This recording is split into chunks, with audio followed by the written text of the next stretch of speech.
Maraming nagtatanong, ano ba yung dapat pipiliin mo? Utak o puso? Actually, maraming nagtatanong nito about their relationships, about their romantic relationship, romantic partners, and sa pagpili ba ng partner, ano gagamitin mo, utak o puso? So, actually, this is the topic that I don't like to talk about kasi probably naboboard ako or medyo nakokognihan ako in terms of when I talk about romantic relationships. Pero I will just try to answer this kasi yung tanong na anong gagamitin mo, utak o puso, it's not about topic about romantic relationships or having a romantic partner. Magagamit mo yung question na to in making good decisions, in business, in your career, in your family relationships, or in other areas of your life. So ano ba yung kadalasang gagamitin mo? Utak o puso? So ito masasabi ko lang sa inyo guys. Follow your heart but take your brain with you.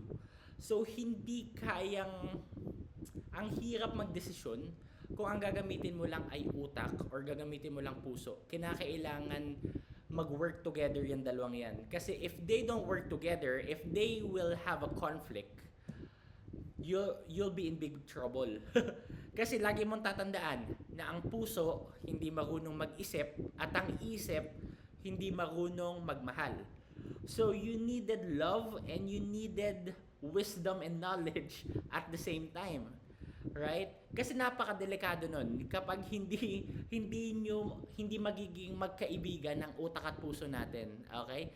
Pero ito masasabi ko sa inyo guys, kaya minsan nilagay ng Diyos ang utak natin sa taas para siya yung mas sundin ng ating puso. Yung puso yung mas mababa. But like what I've said, hindi mo kinakailangan pumili kung utak o puso.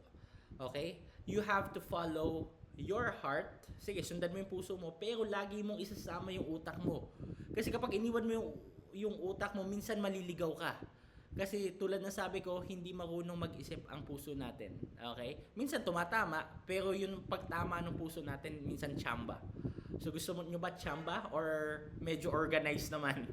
Or medyo may plano? Di ba? So, yun lang masasabi ko guys.